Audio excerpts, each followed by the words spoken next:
जब ग्रह केंद्र के त्रिकोण के भाव में होते हैं तो उनकी स्थितियाँ कई चीज़ों पर आसान्वित हो जाती है, आशाएं पैदा कर देती हैं। लेकिन वही ग्रह जब त्रिखटाय या बाधिकेश की स्थिति में बैठ जाए या मारक हो जाए कुंडली में, तो वो क्या होता है कि अपनी स्थितियों को बटोरने लगते हैं, सिमट सिमट जाने वाली स्थिति पैदा करते हैं।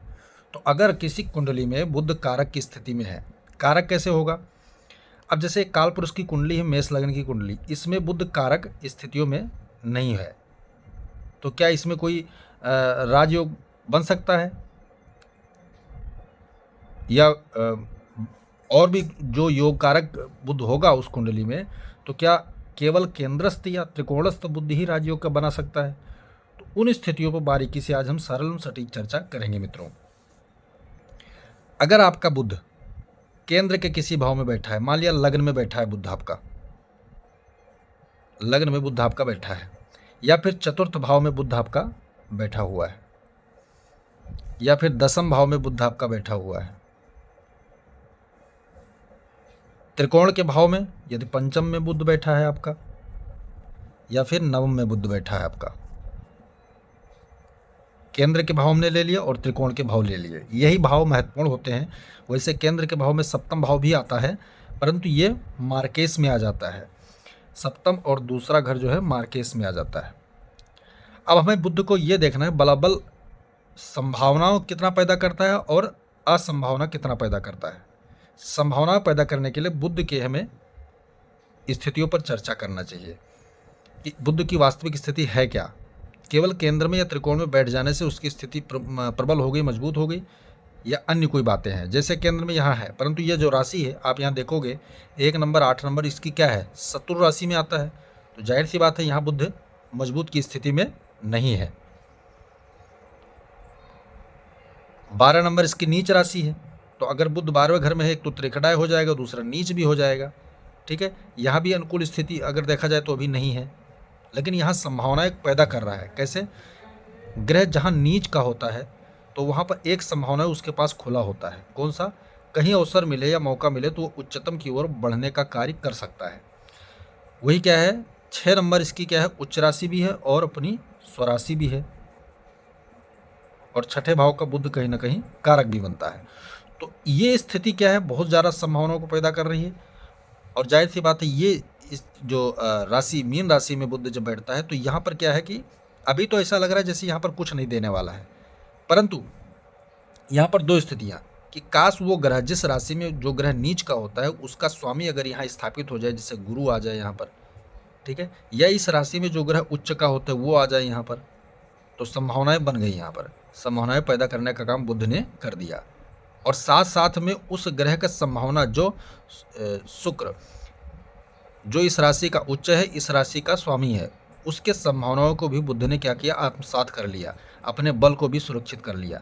तो जैसे यहाँ पर क्या बना, अगर गुरु बैठेगा बुध के साथ तो नीच भंग राजयोग बन जाएगा, अगर शुक्र बैठेगा तो नीच भंग राजयोग बन जाएगा। तो ये खराब भाव को सुधारने का एक ही सूत्र है, लॉजिक है, और कुछ नहीं। बाकी संभावनाएं पर यहाँ सिकोड़ता है, कम करता है, मायूस करता है, और कुछ नहीं। इसीलिए इसको खराब भाव माना गया है, खराब स्थिति मानी गई है।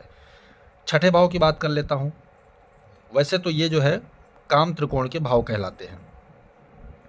यहाँ पर बुध स्वराशि का है और कन्या राशि उसकी उच्च राशि भी है, तो यहाँ पर बुध क्या है, प्लस में जा रहा है, 100% लाभकारी में। लेकिन भाव चूंकि त्रिखटाय में आता है तो यहाँ पर जो अगर यहाँ पर स्वराशि का उच्च का अगर बुध होता तो वो, और इसमें डिफरेंसेस का कितना आता है, करीब ये मान लो कि 30% का अंतर आता है केवल भावगत स्थितियों में।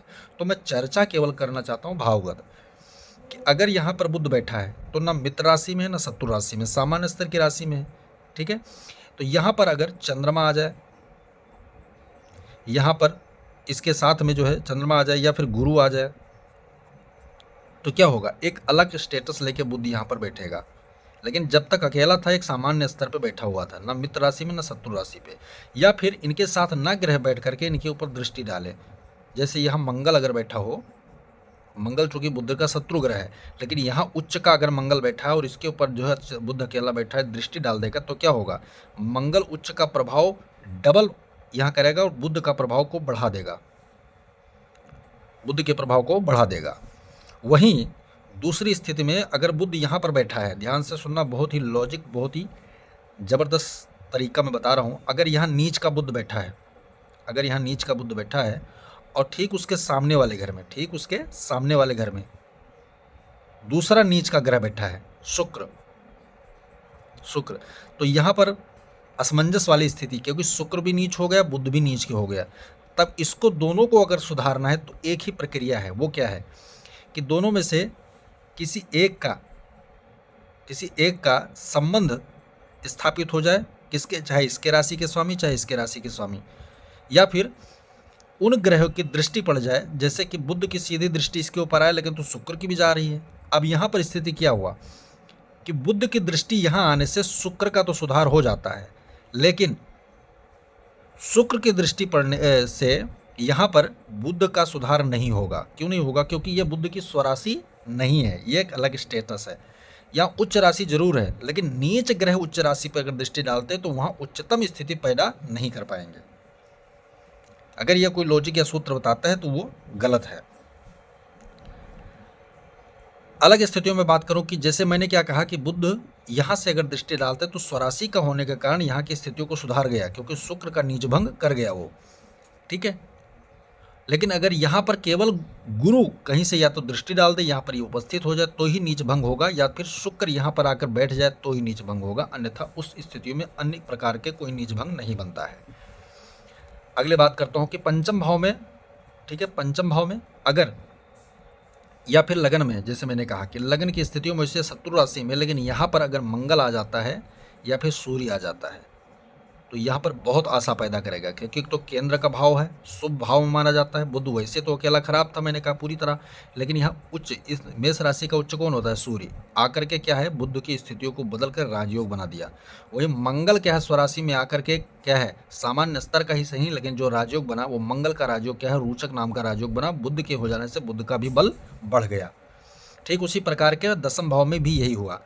दसम भाव में अगर स्वराशि का मंगल है या उच्च राशि का मंगल है तो एक कुलदीपक नाम का राजयोग या फिर रोचक नाम का राजयोग बना। अब बुध की स्थिति क्या, एक तो बुध मित्र राशि में भी यहाँ बैठा हुआ है, मंगल के कारण यह है कि प्रभाव इसका बढ़ा भी, तो यहाँ भी राजयोग सामान्य स्तर का इसी राजयोग बढ़ गया इसका। ठीक उसी प्रकार के नवम भाव की मैं बात करूंगा। नवम भाव में बुध बैठा हुआ है, या तो इस राशि के स्वामी यहाँ पर स्थिति हो जाए या इसके ऊपर दृष्टि डाल दे तो बुद्धि का पावर यहाँ बढ़ जाएगा। वैसे तो बुध शत्रु राशि में है, ठीक है। बुध की शत्रु राशि में जो है 9 और 12 नंबर भी आता है, क्योंकि ये गुरु की राशि, गुरु परम शत्रु ग्रह बुध का माना जाता है। अब बात कर लेते हैं पंचम भाव की। पंचम भाव में बुध अकेला बैठा है तो मित्र राशि में है, सामान्य स्तर का फल देगा, परंतु यहाँ पर अगर सूर्य आ जाता है इसके, सूर्य, तो बुध आदित्य नाम का राजयोग यहाँ जो बनेगा वो इस वाले राजयोग से कहीं बेहतर काम करेगा, क्योंकि बुध यहाँ पर शत्रु में है। कुछ ना कुछ नकारात्मकता इसके पास रहने वाली है, परंतु राजयोग का फल तो देगा, क्योंकि बुध आदित्य राजयोग लगन में भाव में बैठा हुआ है। लेकिन जो ये बुध आदित्य राजयोग होगा, भाव फल इसका भी यही है, वो इसका भी यही है, लेकिन यहाँ पर दोनों कंफर्टेबल जोन में दोनों ग्रह आ गए, तो यहाँ का जो राजयोग होगा वो बहुत ज़बरदस्त होगा। अब हम बात कर लेते हैं, नीच भंग का हमने चर्चा कर लिया, अब हम बात कर लेते हैं कारक का। तो बुध की 2 राशियां हैं, एक तो 3 नंबर राशि है, एक तो 6 नंबर, दोनों केंद्र और त्रिकोण में नहीं पड़ रही है। अर्थात ये हुआ कि मेष लगन की कुंडली में बुध कारक नहीं है, बुध कारक की स्थिति में नहीं है। विपरीत राजयोग की स्थितियां मैं आपको समझाता हूं कि कैसे बनेगा। बुध 6 नंबर का स्वामी है, 12 नंबर में अगर चला जाता है तो विमल विपरीत राजयोग बन जाता है, ठीक है। अगर यही 8 नंबर जो है तो सरल विपरीत राजयोग बन जाता है। विमल और सरल विपरीत राजयोग सीधा मतलब बन जाए, वो विमल और सरल में आ जाता है। लेकिन बुध यहाँ बैठा हुआ है और गुरु भी यहीं आके बैठ जाए, या फिर गुरु इसके ऊपर दृष्टि डाल दे, या मंगल आके यहाँ बैठ जाए, तब वो जो विपरीत राजयोग हो वो पूर्ण विपरीत राजयोग माना जाएगा। कहते हैं 100% लाभ करने वाला जो होगा वो विपरीत राजयोग बनेगा। तो ये है विपरीत राजयोग का। और बुध विपरीत राजयोग में बहुत ज़्यादा फल देता है, क्योंकि तीव्रगामी ग्रह माना जाता है, बहुत तेजी से चाल करने वाला ग्रह माना जाता है, और समन्वय कारक जो बीच का काम बहुत ज़्यादा बुध करता है। जैसे शुक्र कहीं पर बैठा हो और यहाँ पर अगर सूर्य या मंगल अन्य कोई ग्रह बैठा हो तो बीच का संपर्क साधने का काम अगर बुध कहीं बीच में पड़ जाता है तो कहते हैं ये सारे ग्रहों का त्रिकोण बहुत अच्छा स्थापित हो जाता है। यानी कि अगर गुरु बैठा हो तो ज्ञान दे देगा, ज्ञान को ट्रांसफ़र करके यहाँ जाएगा और सुख सुविधा में बदल देगा, व्यक्ति सुखी हो जाएगा पूरे जीवन। ये वाली स्थिति जो है ना, बीच के जोड़ने का काम बुध बहुत अच्छा करता है, ट्रांसफ़र करने का काम बहुत अच्छा करता है। अगला जो सूत्र है हमारा वो है मूल त्रिकोणस्थ और केंद्रस्थ। अगर मिथुन राशि में बुध बैठा हुआ है, लेकिन भाव चूंकि ये बाधकेश है तो यहाँ पर उतना अच्छा नहीं करेगा, लेकिन केंद्र त्रिकोण के भाव में मूल त्रिकोणस्थ होकर अगर बैठा है बुध तो क्या करेगा, वो किसी भी राजयोग से कम फल अच्छा नहीं देगा। उन स्थितियों में बहुत ही जबरदस्त राजयोग देने का काम करता है मित्रों। तो ये रहा बुध का शानदार विश्लेषण, कारक राजयोग, मजबूत की स्थिति, विपरीत राजयोग, नीचभंग राजयोग।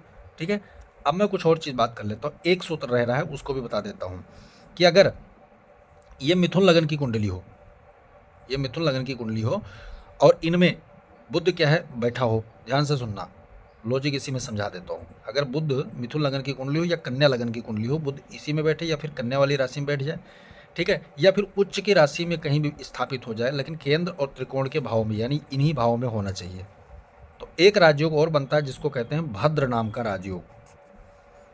ये भद्र नाम का राजयोग क्या होता है, व्यक्ति को चाणक्य की जैसी बुद्धि देता है, वो केवल और केवल ज्ञान और विवेक के दम पर सारे संसार में विजेता बनता है। तो यह भद्र नाम का राजयोग बुद्ध के द्वारा बनने वाला।